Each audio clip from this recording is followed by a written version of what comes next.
And you can see more of Monty's visit to Massmoka online at wgby.org/connecting point. After 65 years, the Connecticut River Watershed Council is now the Connecticut River Conservancy.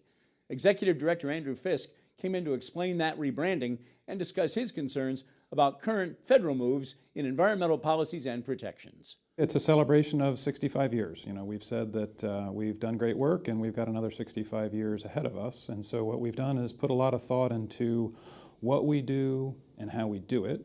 And part of that work is launching a new vision for the organization, and part of that vision is a new face. And so we recognize that Connecticut River Conservancy, after talking to a lot of people, is more meaningful to people, it's more descriptive to people, and it's evocative for them. And that's what's important, for people to look at us and say, oh, I know who you are and what you do, and I hope to support you. Along with the new name, got a new, really right to the point slogan: clean water, healthy habitat, thriving communities. That's right. That, we hope, says it all, and that inside those three categories is a tremendous amount of work. We're the same organization, same people, but we're going to do more of the work that we have been doing, and our ambition is to do it really, really well. In the material that was posted at your website about this new name, one of the things that was mentioned is, through the 65 years, threats to the river remain, but they're even more diverse and present new challenges than at times in the past.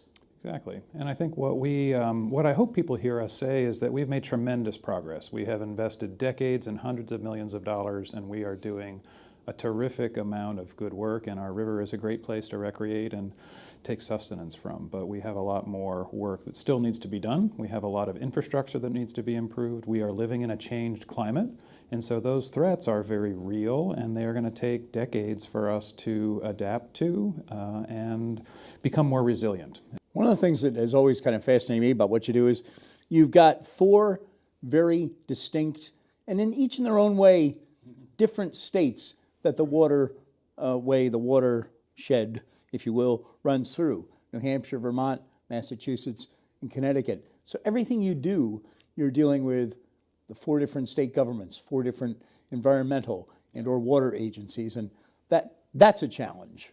It is. They're very different states. Some of the issues are exactly the same in all four states.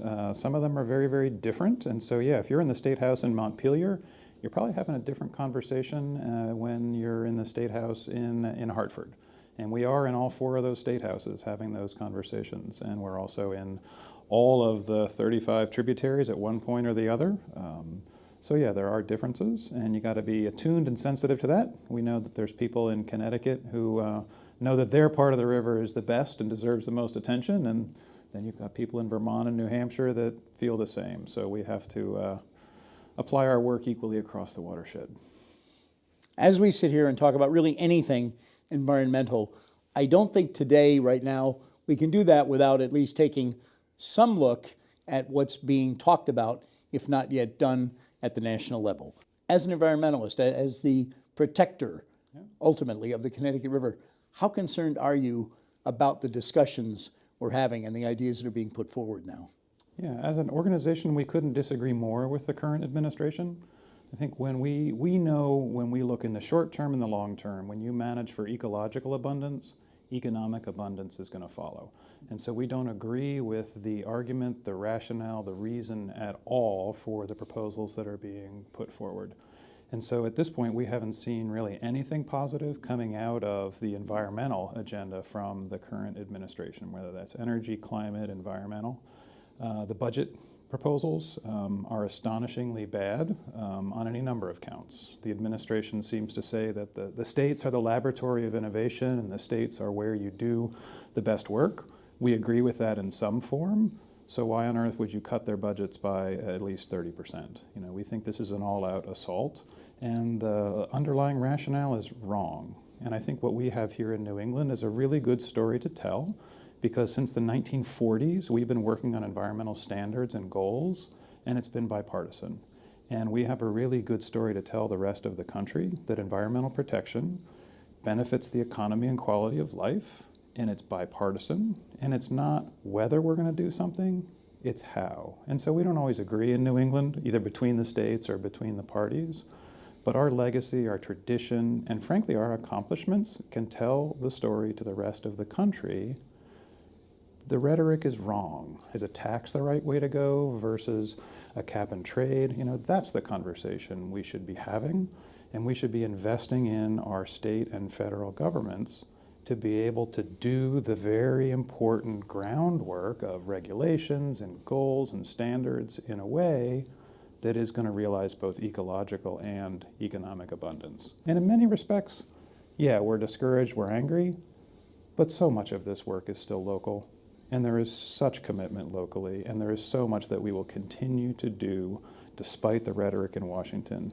Last time you were here with us, we talked a lot about the drought. We had a pretty good snowfall this winter, pretty good amount of rain this spring so far. Drought warnings, for the most part, have been lifted or eased around much of the Commonwealth of Massachusetts, at least. What's your sense as you look at the river? Where are we in the drought? In about 30 seconds. Yeah, well, tradition or trends continue. I think we'll have a much wetter season, and we won't be having that nail biter that we had last year. So here's hoping to it. The snowpack's telling us we're probably going to be doing okay, but got to watch. Andrew Fisk from the Connecticut River Conservancy. Thanks so much for coming in, sir. Great. See you out on the river.